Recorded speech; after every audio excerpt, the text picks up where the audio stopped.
Welcome बच्चों, मैं संजू चौधरी और आज हम कक्षा 10 के सामाजिक अध्ययन के भूगोल की बुक का सेकंड चैप्टर जिसका नाम है वन एवं वन्य जीव संसाधन के विषय में चर्चा करेंगे। पहले जानेंगे हम वन्य जीव के विषय में। बच्चों, इस ग्रह पर बहुत सारे सूक्ष्म जीव और जीवाणु जैसे बैक्टीरिया, जोंक आदि से लेकर बहुत बड़े बड़े जैव जाति के लोग, हाथी, ब्लू व्हेल आदि करोड़ों दूसरे जीवधारी एक साथ रहते हैं। ये जो पूरा का पूरा आवास स्थल है जिस पर हम रहते हैं, ये बहुत ही जैव विविधताओं से भरा हुआ है। मानव और जो दूसरे जीवधारी हैं वो सब मिलकर एक जटिल पारिस्थितिक तंत्र का निर्माण करते हैं जिसका हम एकमात्र हिस्सा हैं।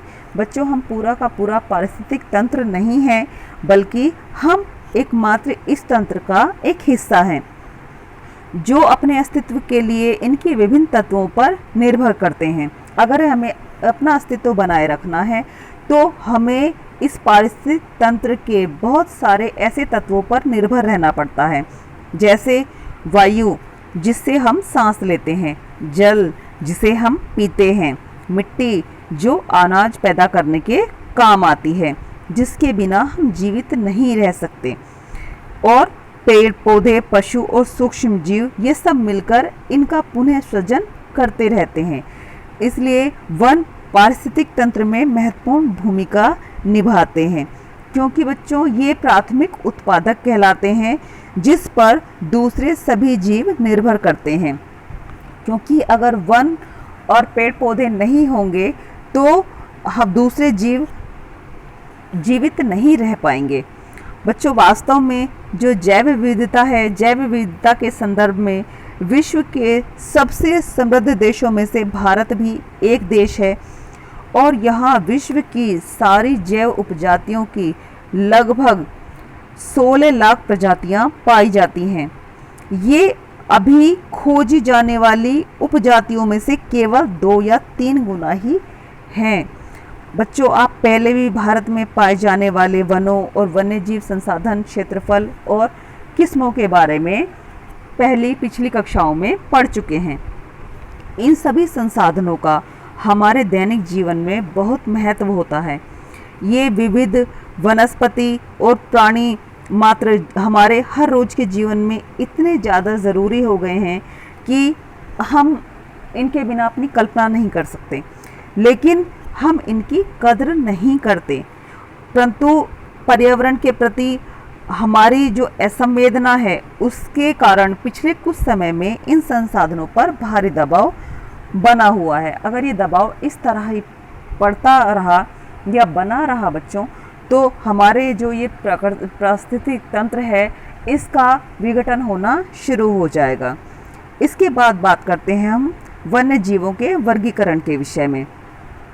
अंतर्राष्ट्रीय प्राकृतिक संरक्षण और प्राकृतिक संसाधन संरक्षण संघ के अनुसार इसको निम्नलिखित श्रेणियों में विभाजित किया गया है, जिसमें पहली आती है सामान्य जातियां। बच्चों, ये वो जातियां हैं जिनकी संख्या जीवित रहने के लिए सामान्य मानी जाती है, जैसे पशु, साल, चीड़ आदि के वृक्ष। उसके बाद आती है बच्चों संकटग्रस्त जातियां। ये वो जातियां होती हैं जिनके लुप्त होने का खतरा बना हुआ है और जिनको विषम परिस्थितियों के कारण इनकी संख्या बहुत कम हो गई है, और ये अगर विषम परिस्थितियां लगातार ऐसे ही बनी रही तो इन जातियों का जीवित रहना कठिन हो जाएगा, मुश्किल हो जाएगा। इनमें आती हैं काला हिरण, मगरमच्छ, भारतीय जंगली गधा, गैंडा, शेर, पूंछ वाला बंदर, मणिपुरी हिरण आदि इस प्रकार की जातियों के उदाहरण हैं। इसके बाद आता है बच्चों सुभेद जातियाँ। सुभेद जातियाँ वो जातियाँ होती हैं जिनकी संख्या घट रही है। यदि इनकी संख्या पर विपरीत प्रभाव डालने वाली परिस्थितियाँ नहीं बदली जाती तो इनकी संख्या लगातार घटती ही जाएगी और ये संकटग्रस्त जातियों की श्रेणी में शामिल हो जाएंगी। इनमें आती हैं बच्चों नीली भेड़, एशियाई हाथी, गंगा नदी की डॉल्फिन आदि इस तरह की जातियों के उदाहरण हैं। इसके बाद अगली श्रेणी आती है दुर्लभ जातियों की। बच्चों, ये इन जातियों की संख्या बहुत कम है और यदि इनको प्रभावित करने वाली विषम परिस्थितियां नहीं बदली गई या परिवर्तित नहीं की गई तो ये संकटग्रस्त जातियों की श्रेणी में आ जाएंगी। इसके बाद आती है स्थानिक जातियां। बच्चों, प्राकृतिक या भौगोलिक सीमाओं से अलग विशेष क्षेत्रों में पाए जाने वाली जातियां, जैसे अंडमान निकोबार हमारा ये भौगोलिक और प्राकृतिक सीमाओं से बिल्कुल अलग क्षेत्र है। इस तरह की क्षेत्रों में पाई जाने वाली जातियां जैसे अंडमानी चील, निकोबारी कबूतर, अंडमानी जंगली सुअर आदि इन जातियों के उदाहरण हैं। इसके बाद श्रेणी आती है लुप्त जातियों की। ये वे जातियां होती हैं जो इनके रहने के आवासों में खोज करने पर अनुपस्थित पाई जाती हैं। अर्थात अगर इनके आवासों पर खोज करने निकला जाए तो ये अपने आवासीय स्थल पर नहीं मिलती हैं, अनुपस्थित पाई जाती हैं क्योंकि ये लुप्त हो रही हैं। ये उपजातियां स्थानीय क्षेत्र, प्रदेश, देश, महाद्वीप या पूरी पृथ्वी पर से लगभग लुप्त हो गई हैं। ऐसी उपजातियों में एशियाई चीता, गुलाबी बत्तख आदि शामिल हैं। बच्चों, इसके बाद हम बात करते हैं वन्य जीवों के संरक्षण के विषय में। बच्चों, वन्य जीवन और वनों में तेजी से हो रहे विनाश के कारण इनका संरक्षण बहुत आवश्यक हो गया है, क्योंकि अगर हम वन्य जीवों का संरक्षण नहीं करेंगे तो हमारा पारिस्थितिक तंत्र बिगड़ जाएगा। परंतु हमें वनों और वन्य जीव का संरक्षण करना क्यों आवश्यक है, ये जानना भी बहुत ज़रूरी है। बच्चों, संरक्षण से पारिस्थितिक विविधता बनी रहती है। जो हमारे जीवन के साधे के संरक्षण की जो चीज़ें हैं जो प्रकृति ने हमें दी हैं, जैसे जल, वायु, मिट्टी आदि बने रहते हैं। ये विभिन्न जातियों में बेहतर जनन के लिए वनस्पति और पशुओं में जीन्स विविधता को भी संरक्षित रखते हैं। बच्चों, 1960 और 1970 के दशक के दौरान पर्यावरण संरक्षकों ने राष्ट्रीय वन्य जीवन रक्षण अधिनियम 1972 लागू किया, जिसमें उन्होंने वन्य जीवों के आवास रक्षण के अनेक प्रावधान भी लिखे थे, कई नियम भी बनाए गए थे। सारे भारत में रक्षित जातियों की सूची भी प्रकाशित कर दी गई थी।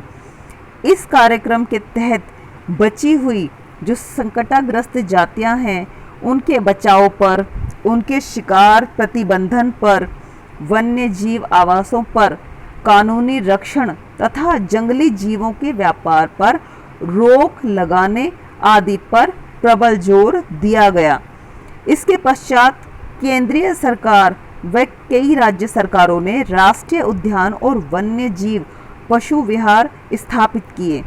केंद्र सरकार ने कई परियोजनाओं की भी घोषणा की, जिनका उद्देश्य गंभीर खतरे में पड़े कुछ विशेष वन्य प्राणियों को रक्षण प्रदान करना था। जो संकटग्रस्त जातियां थी, जो विलुप्त होने की कगार पर थी, उनको रक्षण प्रदान करना था। इन प्राणियों में बाघ, एक सींग वाला गैंडा, कश्मीरी हिरण, 3 प्रकार के मगरमच्छ, घड़ियाल, एशियाई शेर और अन्य प्राणी शामिल हैं। इसके अतिरिक्त कुछ समय पहले भारतीय हाथी, काला हिरण, चिंकारा, भारतीय गोवधन और हिम तेंदुओं आदि के शिकार और व्यापार पर से संपूर्ण अथवा आंशिक प्रतिबंध लगाकर कानूनी रक्षण दिया गया है। बच्चों, ये जो वन्य जीव संसाधन है ये हमारे पारिस्थितिक तंत्र को बनाए रखने के लिए बहुत ही महत्वपूर्ण हिस्सा माने गए हैं, और यदि अगर ये विलुप्त हो गए या वन हमारे जीवन से विलुप्त हो गए तो आप सोच के देखिए हमारा जीवन असंभव हो जाएगा। इसलिए ये बहुत ही आवश्यक है कि वन और वन्य जीव संसाधनों का संरक्षण किया जाए। इसके लिए सरकार ने भी बहुत कदम उठाए हैं और हमें भी इस तरफ ध्यान देने की आवश्यकता है। आशा करती हूँ आपको ये चैप्टर समझ में आ गया होगा। धन्यवाद।